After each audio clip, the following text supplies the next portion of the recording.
comme avec Annick. Et voici donc le classement provisoire, c'est exactement le même système que chez les garçons, c'est le programme court, donc un tiers de la note, mais psychologiquement peut-être un petit peu plus qu'un tiers. Et oui, parce que cela détermine aussi l'ordre de passage du programme libre. Et on sait que chez nous, l'ordre de passage, un petit peu à l'image du ski, la piste est plus accueillante lorsqu'on passe dans les derniers groupes. Voilà, et bien nous nous retrouvons donc ici en direct, toujours sur cette superbe patinoire de Nice, spécialement donc aménagée pour ces championnats. Et vraiment, je tiens à rendre hommage aux organisateurs parce que hier soir c'était plein pour la compétition libre danse. Là cet après-midi, alors c'est un programme court, c'est quand même très bien rempli, très bien garni. Et demain après-midi, c'est plein pour la compétition donc. Ah oui, il va y avoir une ambiance de folie. Ah oui, demain ça va être une ambiance de folie, mais je pense que cette ambiance de folie, on va la retrouver tout de suite. Nous allons nous retourner pour voir donc les concurrents qui vont disputer dans quelques instants l'épilogue donc de cette compétition du programme court des garçons.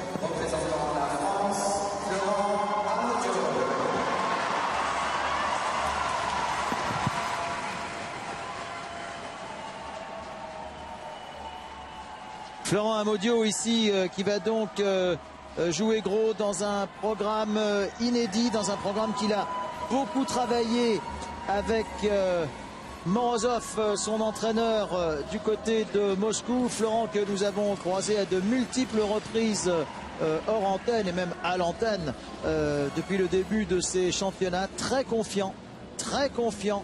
Rappelons qu'il a obtenu la 3e place de haute lutte à Sheffield lors des championnats d'Europe donc disputés en Grande-Bretagne au mois de janvier dernier. Il était du reste aussi heureux, vous en souvenez sans doute Annick et Philippe, aussi heureux avec cette 3e place qu'avec sa médaille d'or de l'année dernière à Berne. Excusez-moi, j'étais pas concentré à ce que vous êtes en train de me dire, donc Non, parce que nous étions en train d'ajuster votre micro, vous êtes tout excusé Philippe. Non, je disais que Florent Amodiot qu'on vient de voir, alors qu'ici Agnew vient de chuter, mais ce n'est pas trop grave, c'est l'entraînement, était aussi heureux avec sa médaille de bronze au championnat d'Europe à Sheffield en Grande-Bretagne il y a 2 mois que l'année dernière à Berne lorsqu'il fut champion d'Europe.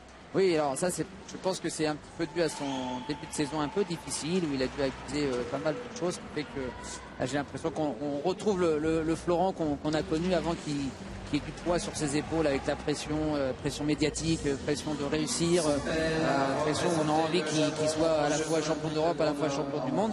Et là, on espère que ici, que son programme va bien se dérouler et que, alors, de Brian tout à l'heure, il fasse un programme sans faute, qui sera déjà un très bel exploit.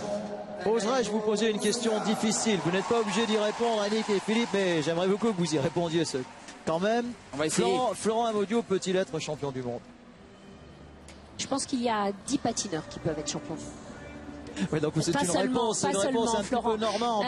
Il en fait partie. Les 2 compétitions phares ici, c'est la danse au niveau mondial qui est exceptionnelle et les garçons. Parce que je pourrais dire qu'en danse, il y a 6 couples qui peuvent être sur le podium. Et en garçon, il y a 10 garçons qui peuvent être champions du monde et qui peuvent donc être sur le podium. Et parmi ces 10 garçons, effectivement, il y a Florent Amodiot. C'est une très bonne réponse. J'imagine que vous souscrivez, Philippe. Ah oui, puis là, je viens d'apercevoir le quadruple salco de Florent Amodiot lors des 6 minutes d'échauffement. Je peux vous dire qu'effectivement, il a l'air très en confiance.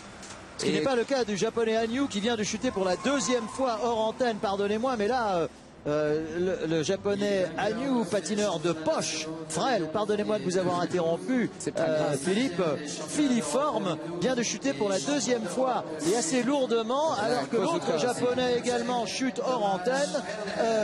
Je ne sais pas, comment se sent-on dans ces cas-là, Philippe? Il y a beaucoup de doutes qui s'installent, beaucoup d'énervement, mais...